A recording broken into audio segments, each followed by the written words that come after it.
Eu quero dizer a vocês que neste sábado, estou falando com vocês aqui, meio-dia e meio, acabo de almoçar aqui um pimentão recheado lá de um restaurante húngaro aqui do Rio Grande do Sul, a Canga. Fica na estrada que vai para São Sebastião do Caí. Se você é gaúcho aqui, eu recomendo. E, se não for e vier para o Rio Grande do Sul, venha antes do final do ano, porque eles estão fechando depois de quase 50 anos. Né? Bom, mas se eu não. Eu ia esperar um pouquinho para falar com vocês, mas eu realmente não resisto. Até porque daqui a pouco eu vou estar me fardando aqui com a minha camisa do Brasil para ir novamente ao Parcão, que é o grande parque do bairro Moinhos de Vento, aqui no Rio Grande, em Porto Alegre, que tem reunido desde as jornadas de 2015 milhares e milhares de patriotas que querem melhorar esse país aqui, que foram para as ruas para exigir o padrão FIFA na administração dos serviços públicos, depois voltou para as ruas, como em todo o Brasil, para exigir o impeachment da Dilma, depois para exigir a prisão do Lula e depois para eleger o Bolsonaro. E agora é essa véspera das eleições de amanhã aqui, uma última cartada aqui em Porto Alegre, no Parcão. Eu vou estar lá. Eu fui em todas as manifestações anteriores e vou voltar para lá. Acho que é um dever patriótico meu como jornalista. Sempre penso assim, o jornalista tem que ser mais imparcial, mais independente, não tem que tomar lado, mas tem hora que tem a paciência, mas tem que tomar lado, porque senão você vai ficar totalmente sem lado, inclusive. Pois bem, senhores, eu quero falar sobre o debate de ontem e sobre as eleições de amanhã. Eu ouvi ainda há pouco o presidente do PL, o partido do presidente Bolsonaro, Valdemar da Costa Neto, dizer o seguinte sobre o resultado das eleições deste domingo. Nós temos um tracking. Tracking é aquelas pesquisas que os partidos fazem para consumo interno. Não é para divulgar, não pode divulgar. Mas eles fazem essas pesquisas internas chamadas trackings para poder se guiar um pouquinho melhor e não ficar dependendo das pesquisas que são publicadas e quase sempre, quase todas são manipuladas. O que disse o Valdemar da Costa Neto? Claro que ele não revelou os números, porque é ilegal revelar os números, inclusive. Mas ele pode dizer, como disse, olha, nós vamos vencer. Aí colocou, no entanto, um senão, por pequena margem. Eu, olhando as últimas pesquisas de intenções de votos, vamos deixar de lado o IPEC, Ex-Ibope e o Datafolha, porque eles manipularam vergonhosamente as pesquisas de intenções de votos durante todo o primeiro turno, erraram por 2 dígitos, inclusive, se desmoralizaram, mas insiste agora nesse segundo turno aqui, o IPEC, Ex-Ibope, contratado pela Globo aqui no Rio Grande do Sul, pela RBS, por interesses óbvios das duas organizações de comunicação aí, que são os de confrontar o governo Bolsonaro e prejudicá-lo tanto quanto possível e eleger o Lula. E o Datafolha é da Folha, né, que também, pelas mesmas razões, aí se opõe ao governo Lula, ao governo Bolsonaro de uma maneira selvagem. Né? Então, pelas outras pesquisas, o que eu tenho visto ontem e hoje, mostra realmente um equilíbrio muito grande de forças. Né? Hoje de manhã, sábado, saiu uma pesquisa da MDA-CNT, 51,1% para o Lula, 48,9% para o Bolsonaro. Empate técnico. O MDA-CNT errou também, mas não desse modo escandaloso como erraram o Datafolha e o IPEC na casa dos 2 dígitos. O MDA-CNT errou ali por 2, 3, 4 pontos, né? Como é o caso do Paraná Pesquisa de hoje também, sábado, que deu 50,4 para o Lula e 49,6 para o Bolsonaro. Empate técnico nos dois casos. Né? Ontem já tinha saído uma outra pesquisa aqui do Bras Market, do Real Big Data também, da Atlas, né? Todos eles em situação muito parecida com essa. Né? O Real Big Data e o Brasmarket, eles, o Veritar, principalmente hoje, deram vantagem para o Bolsonaro. Né? Então, acho que é prudente esse discurso do Valdemar da Costa Neto. Eu digo para vocês que a minha expectativa também é de uma vitória do Bolsonaro. Ele teria que livrar 6 milhões de votos em relação ao resultado do primeiro turno. Aí o Valdemar da Costa Neto disse o seguinte: já virar os 6 milhões nós já viramos. Né? E até assim fica claro na cabeça da gente aqui o modo como as coisas se comportaram nesse segundo turno, nesse curto segundo turno aí. O Bolsonaro precisava virar a eleição em Minas, e me parece que isso aconteceu em Minas Gerais. Né? Ele conseguiu de imediato o apoio do governador Zema, que já se elegeu no primeiro turno. Minas Gerais é o terceiro maior colégio eleitoral do Brasil. Ali o Bolsonaro perdeu por pequenos pontos, 5 pontos.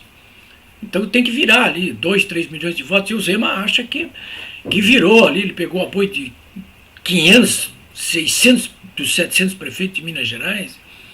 O Bolsonaro insistiu com uma campanha feroz, presente, onipresente em Minas Gerais. Então, isso é muito determinante. Outro caso é o de São Paulo, que ele ganhou as eleições do primeiro turno, mas precisava livrar uma vantagem maior.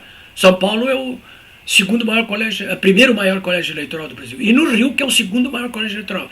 Nesses 3 colégios eleitorais, que correspondem a 40% de todos os 150 milhões de eleitores, o Bolsonaro vai vencer de barbada, com grande vantagem. Resta saber se vai conseguir superar a vantagem que o Lula continua tendo no Nordeste. Não nos enganemos. Né?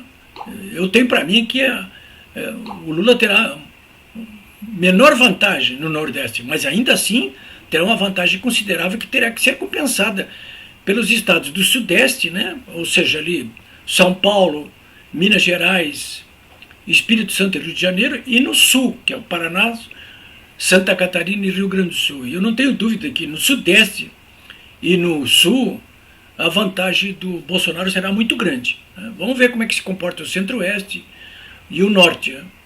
O Nordeste já se sabe, é isso aí que eu acabei de dizer para vocês. Então, em relação a amanhã, o cenário é esse que eu acabo de colocar aqui para vocês. Né? A minha expectativa é de que o Bolsonaro vença essas eleições de amanhã. Né? Vença essa eleição de amanhã. Alguém pode me dizer assim: ah, mas e a fraude? É outra história. Cara pálida.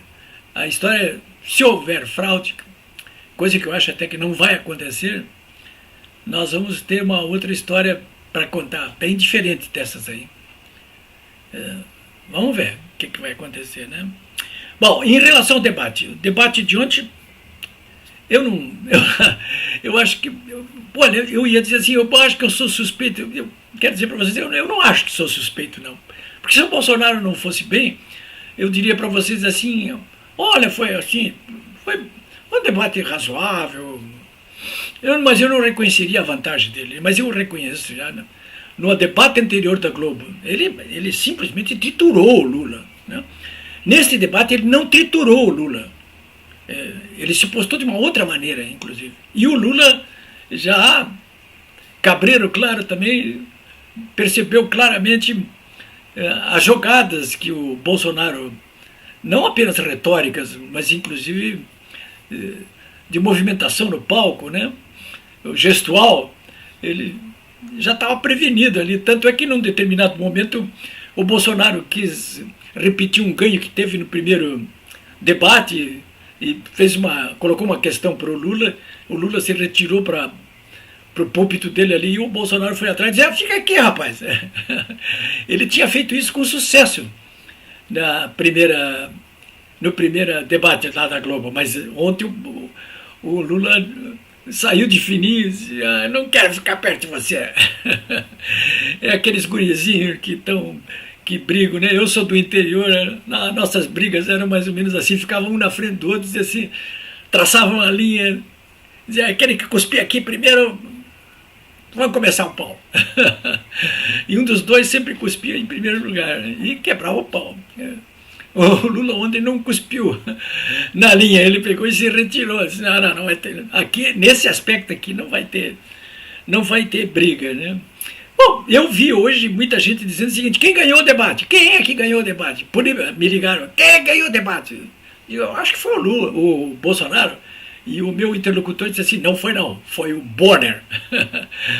O Bonner teve o atrevimento de se autoconceder um direito de resposta ali. Eu nunca vi uma coisa dessa, né? Mas ele fez isso aí. Mas pelo menos eu acho que temos que ser justos aí. Ele foi até bem equilibrado durante todo o debate e deixou fluir o debate entre os dois contendores aí, né? O receio que eu tinha era de que a qualquer momento, numa daquelas questões mais graves, quando o Bolsonaro começou a chamar o Lula de ladrão, eu digo, vai entrar o Xandão aí pelos bastidores. Mas não entrou, né? Eu resumo o que sobrou, o que nós podemos obter como resultado da participação do Bolsonaro. Nem tanto é o que ele disse durante o debate, mas o que ele disse logo depois, quando foi recebido por uma multidão na saída da Globo, que ele disse o seguinte: olha, pessoal, o que nós vamos enfrentar amanhã, domingo, nas eleições, essa escória que apoia a candidatura do Lula. Você chegaria tanto? Você acha que todo mundo que vai votar no Lula ele faz parte da escória brasileira? O Bolsonaro acha que sim. Se você não quiser fazer parte dessa escória, você sabe o que tem que fazer neste domingo. Bom, de qualquer maneira, só para encerrar aqui o quadro para vocês, o que está em jogo ali amanhã não é apenas o Bolsonaro e o Lula, né? Os dois representam interesses que não são difusos. Eles são muito claros, né?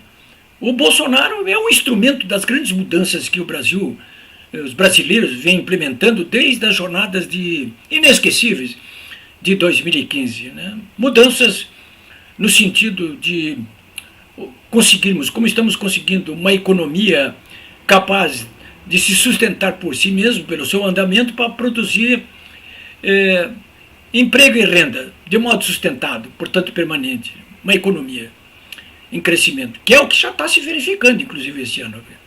Aqui no Brasil, graças ao esforço de um governo que tem como ministro Paulo Guedes, que conseguiu implementar uma série de medidas aí que já resultam agora na redução da inflação para menos de 2 dígitos, para um crescimento da economia que este ano será superior ao crescimento da própria economia dos Estados Unidos ou da China, da Alemanha, da Inglaterra. Olha, vejam só, né? Então, essa economia que reduziu para menos de 2 dígitos o índice de desemprego aqui no Brasil. Então essa é a economia, e totalmente inserida dentro de uma economia global, aí, a ponto tal que o Brasil hoje está sustentando com alimentos praticamente 1 bilhão de habitantes do globo terrestre, 80% do qual localizado fora do Brasil. E esse governo, esses interesses representados pelo Bolsonaro, além dessa modificação e mudanças na economia, também implementa mudanças no que diz respeito aos valores sociais, né? Que são aqueles valores tradicionais, do respeito à família, respeito a crianças, a objeção ao aborto, o fim dessas discussões sobre gêneros, enfim, respeito aos pais, à família, à pátria, o respeito à pátria, aos nossos grandes símbolos, tudo isso aí que tá em jogo aí, né? E em terceiro lugar, a questão política propriamente dita, né? Que é um governo que, antes de mais nada, governa o governo, né? Bom, senhores, o outro lado vocês sabem qual é, né? O outro lado está aqui, ó. São os honoráveis bandidos. Esse é o outro lado que está. E são pessoas, sociopatas criminosos, né? É simples assim. Eu não vou entrar em mais detalhes aqui para vocês, né? Em jogo está, enfim, se os brasileiros neste domingo vão interromper o ciclo de mudanças que ocorreu com a eleição do Bolsonaro e que acaba com aquele ciclo devasso e depravado constituído a partir da Constituição de 88, isso aí ou interrompe ou completa-se isso aí. Porque é necessário ainda uma série de asepsias em instituições republicanas importantes, a começar pela cúpula do Poder Judiciário. Mas não só. Enfim, neste domingo os brasileiros poderão dizer, finalmente, está derrotado o eixo do mal. Eu espero que esse tipo de comemoração possa ser feito amanhã de noite nas suas casas, nas praças públicas de todo o Brasil. Eu vou estar na praça pública, tenho certeza de que vou comemorar, não vou chorar, vou comemorar.